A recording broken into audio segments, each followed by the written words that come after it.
So my buddy Matt Frazier hit me up and said, hey, you want to go see how the bite is at Salt Springs? Maybe hit up 2 places, jump from Salt Springs to Woodward. So I was like, yeah, man, let's go do it. Let's figure out the bite, see what's happening. Always during the post-spawn early summer like this, you can get on some real funky stuff, and certain places are just fishing better than the other. So we're starting off at Salt Springs here this morning. Hey!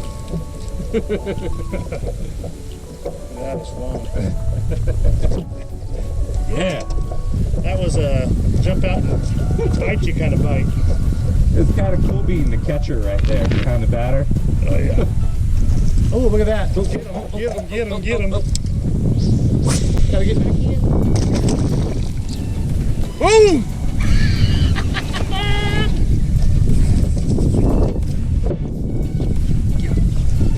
Not very big. That was timing. Go down the whole bank. I'm gonna try and miss one bite. There we go. That's that Duratec, little Duratec love for you. So right here, Matt Frazier and I are both throwing the Savage Gear Duratec toads. We're both throwing it on 65-pound braid. I'm throwing it on 65-pound P-line TCB. It's a really good choice. I've been using it for years.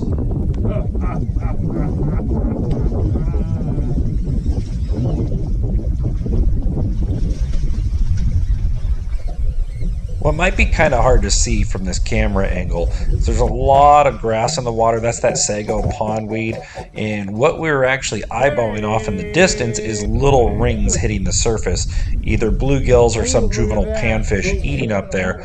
So that's why we're trying to fire the Duratec toad way across. And right as Matt's reeling that one in, we both catch a glance of a surface eat, and that's exactly what I just threw to.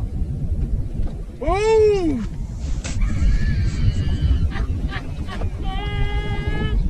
So looks can be super deceiving. You see Matt casting straight out off the end of this weed line right here. The boat's in 7.5, 8 foot of water. These bass are suspended right up in that pondweed real high. So even though you're in 7 to 8 foot of water, it's not going to stop them from eating a frog when they're suspended up there in that. When there's no grass there, sure, they're going to have to pull down to a rock or a ledge or hide under something.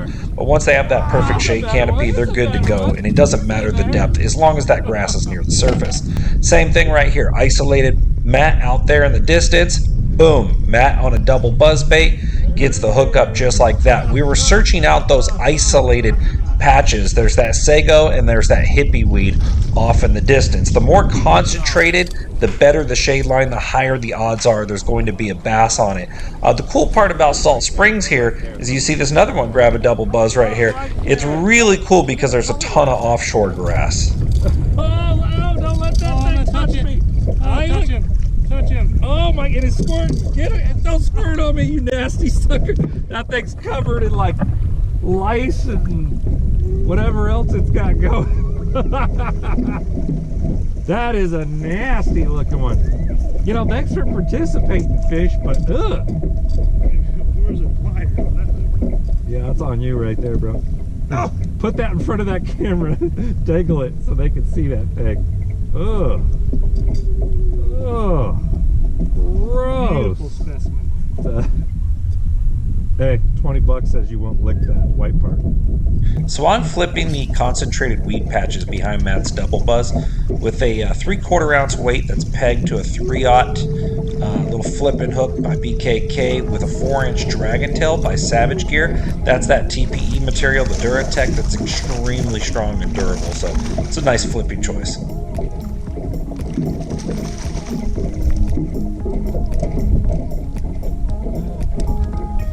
Got him. BKK got him pinned right through the schnozzle. Ew.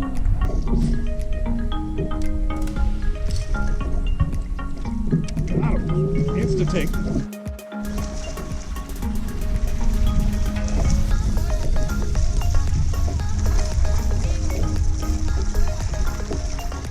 Bluegill.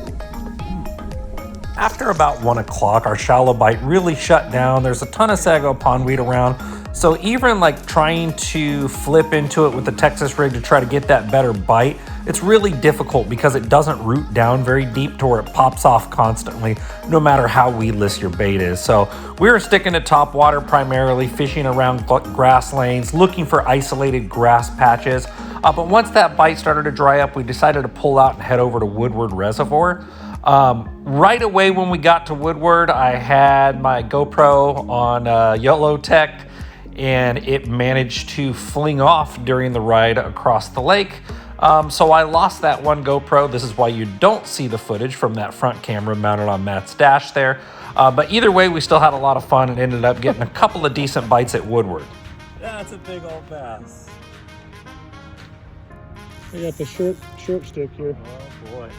I don't have Try to get him to it. Wow. Hybrid spin. Yeah, there we go. Okay, so here's the thing. Missed a big one on the frog. Got a big one on the wacky worm. Okay, I'll take it. What's going on here, Matt? Soon as we chose to target a little deeper water. Is that a largie or a smallie? Largie. Yeah, largie. Long one. Healthy fish. Get some. Got him. Yeah, a wacky drop shot. Been a tough day, man, but having to adjust and finesse fish now. We didn't give up till about the last 40 minutes of daylight here, but we count those.